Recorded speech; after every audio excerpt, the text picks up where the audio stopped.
So dito kasi sa Makati mga katigasin ay kailangan ano ka dito, maingat.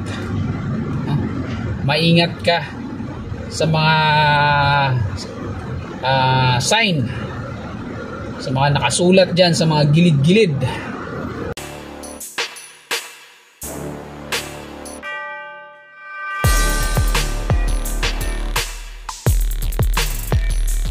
Yo, what's up mga katigasin? Magandang gabi po sa inyong lahat. Ako po ay nandito sa green belt. Kulay green na belt. So yan mga katigasin, nandito tayo sa green belt. Bumaba yung bus ko dito kasi ang green belt ay ginagawa niya lang CR. Nag-CR lang mga katigasin. At nag-withdraw kasi kailangan niya ng pera para sa akin.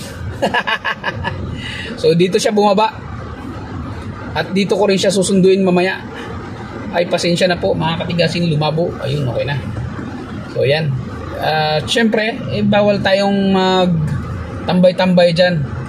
So habang hindi pa siya tumatawag ay ikot-ikot tayo. So umikot na ako kanina isang beses, so iikot lang ako ulit, no? At naisipan kong mag-vlog, no? At meron lang akong ibahagi sa inyo na informasyon, no? Kaya may mga info tayo na dapat nating ibigay sa mga kapwa din nating driver, lalo na sa mga nakakaalam. Ay hindi pala kayo, na alam nyo na huwag na kayo. Sa mga hindi pala nakakaalam, no? So ang green belt ay magkatabihan sila ng Glorieta, Landmark. So dito yan matatagpuan sa may Makati, dito sa may Ayala, Makati. So dito lang yan sa may Makati Ave at sa Ayala. Yan, kasi tagus-tagusan lang yan. So dito kasi sa Makati mga katigasin ay kailangan ano ka dito, maingat. Maingat ka sa mga sign, sa mga nakasulat dyan sa mga gilid-gilid, no? So nag-green yan, ay nag-yellow yan, pero pwede tayong kumanan.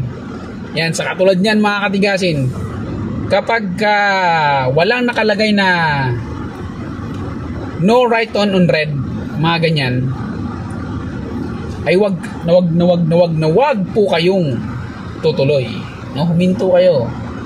Kasi kapag tumuloy kayo, hindi mo masabi at hindi mo makikita, mayroon palang bantay sa unahan. At ito yung mga good ba to o bad? Yan, buti mabanti naman siya kasi sinakop niya na yung sinakop niya na yung dalawang linya. 2 lanes yan huwag mo sakopin lahat, sir. So ayun nga mga katigasin, sa mga sign dito sa may Makati ay mag-ingat kayo dahil sa totoo lang mahirap mahuli. Dahil pag nahuli ka, abala. Yan ang pinakamasakit, pinakamahirap, yung abala, no? Nasasayang yung oras mo na dapat iba yung ginagawa mo, pero andun ka, tumutubos ng lisensya mo. At isa pa, nabawasan yung budget mo, no? Lalo na pagka yung kinikita natin ay saktong-sakto lang, no? Sa pamilya natin, katulad ng kinikita natin saktong-sakto lang sa pamilya natin. So yung stoplight sakto lang din sa akin. Nakalampas ako bago magdilaw. So ayan, at dito may nakalagay dito, no turn on red signal. So naka-green naman, yan. Pagka ganyan inabot na kayo dyan lang yan, tuloy pa rin kayo. Ang yellow is nag-warning lang yun, no? Kung ngayon, kung hindi ka pa umabot dun sa may yellow lane na box sa intersection, tapos nag-yellow, huminto ka na talaga. Pero kung lumampas ka na, nandun ka na sa gitna, ituloy mo na. Huwag ka nang huminto dahil titikitan ka. So, yan ang dapat mong pag-ingatan dito.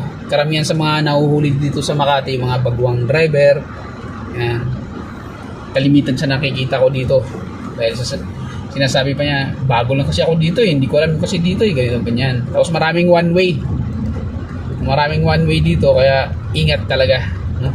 Basahin mo talaga yung mga sign na nakasulat dyan sa gilid-gilid, dahil dyan mo lang makikita kung anong dapat mong gawin. So ayan, dito na naman tayo ulit. So actually pwede naman ako mag-waiting dyan ng 5 minutes. So ay, kaso lang nakita ko yung bus ko. Nakita ko. Atrasan natin. Kaso ano pa yun bibili pa yun sa bibili pa yun sa healthy option. Mag-healthy option pa yun. So ikot tayo ulit. Sakto yun, pagbalik ko yun na yun. Nakita ko siya. Mag-healthy option pa yun. Siyempre, kahit hindi niya sinabi sa akin, kabisado ko na Dahil kapag dyan ang bus ko duman, ay sigurado mag-healthy option muna yan. So ayun lang mga katigasin yung tip natin. Yung tip ko sa inyo pala, kung anong mga dapat yung pag-ingatan dito sa Makati, no? Sa mga sign talaga, yan talaga. Basahin nyo yung mga nakasulat sa gilid-gilid, no? Dahil nako, mahirap mahuli. So yung mga katigasin, ingat